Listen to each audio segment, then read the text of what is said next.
Your phone is in your hand. You open a chat. You start typing something to your dad. Something small. Something stupid, really. A meme you saw. A joke he would have liked. A photo of a dish you finally learned to cook right. And then you stop. Because somewhere in the back of your mind, a voice says, he is busy. He will reply later. You will talk this weekend. There is no rush. So you close the chat. You lock your phone. You put it back in your pocket. That was 3 years ago. You never sent it. He never got to laugh at that joke. He never saw that photo. And now the chat just sits there, frozen in time. The last message from him, dated 18 months before he was gone, asking if you needed him to pick anything up on his way home. You never replied to that one either. This is the story of the last text he never sent. And somewhere in it, it is probably your story too. There is a strange thing that happens in the middle of ordinary life. You assume the people you love will always be there. Not because you have thought it through. Not because you believe in anything in particular. Just because they have always been there before, and the brain is very good at assuming tomorrow will look like today. Psychologists call this something close to optimism bias, the quiet, unconscious belief that bad things happen to other people, on other timelines, in other families. Not yours, not yet. So you put things off, not because you do not care, but because caring feels obvious, because love feels assumed, because saying it out loud, or typing it out, or pressing send, it feels like something you can always do later. Later is a very dangerous word. Marcus was 26 when his father had the first stroke. Not fatal, not even that serious, the doctors said.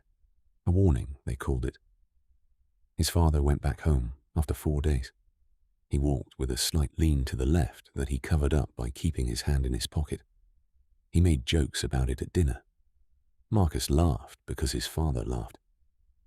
And then Marcus went back to his apartment in a different city, back to his job, back to his routine.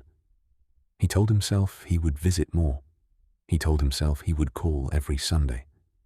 He told himself a lot of things. He called maybe twice a month.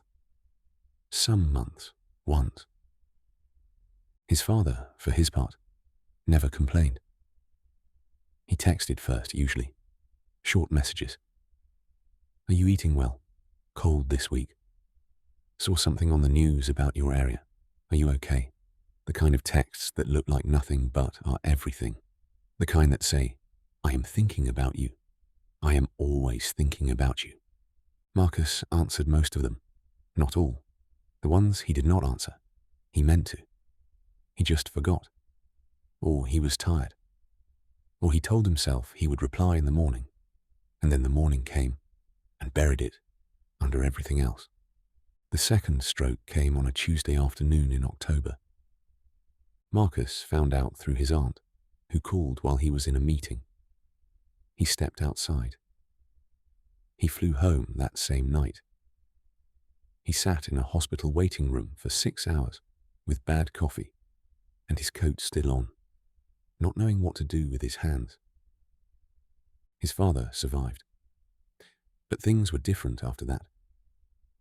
His speech came back slowly. His left hand never fully did. He was quieter, smaller somehow. The man who had filled every room he walked into now sat by the window and watched the street, and did not always have words for what he was feeling. Marcus stayed for 2 weeks, the longest stretch they had spent together since Marcus was a teenager. They watched television. They played cards badly. Marcus cooked, which made his father smile because Marcus had always been terrible in the kitchen, and now he was only slightly less terrible.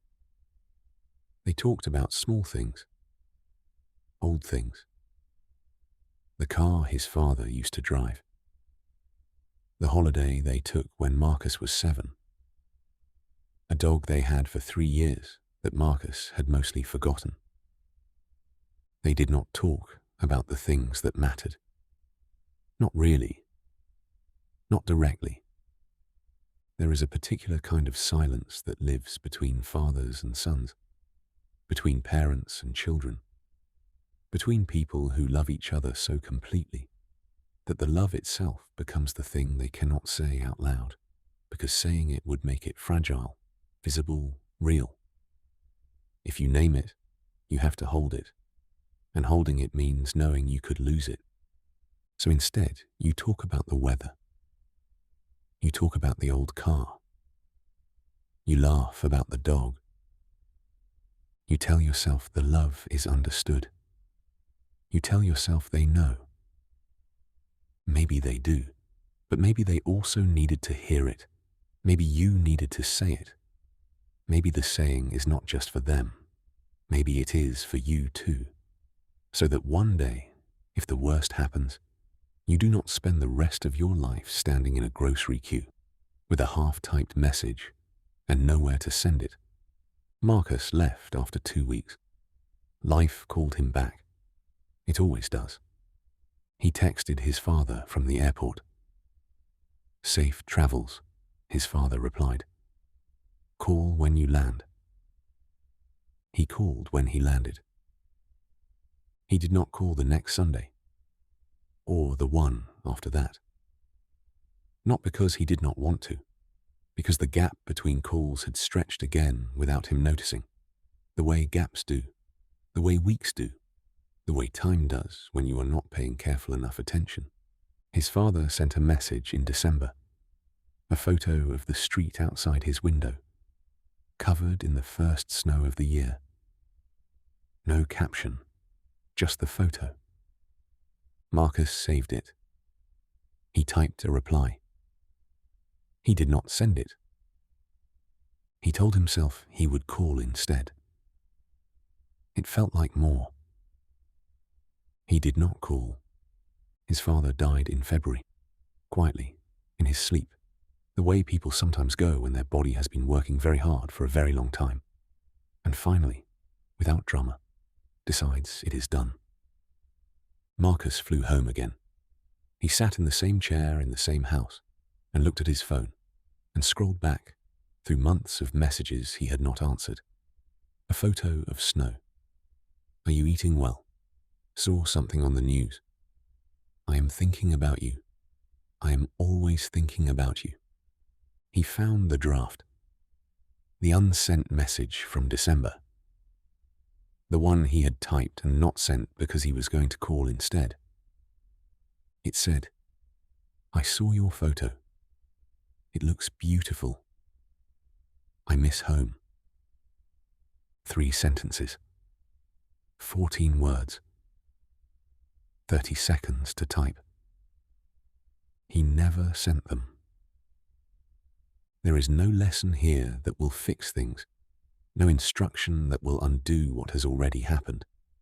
If you have your own unsent message, and most people do in one form or another, this is not about guilt. Guilt does not help anyone. It does not reach the people who are gone. But maybe there is something that still can, because maybe there is someone who is still here, someone whose texts you have been meaning to answer, someone you have been planning to call since last month, someone you love in the quiet, assumed way, the way that feels so solid you forget it needs tending. It does not have to be a long message. It does not have to say everything.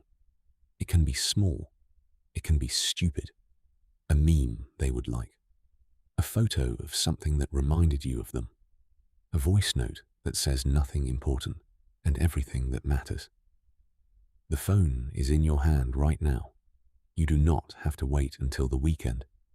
You do not have to wait until you have the right words. You can just press send. Because the last text he never sent was not unsent because he did not love his father. It was unsent because he thought there would be more time.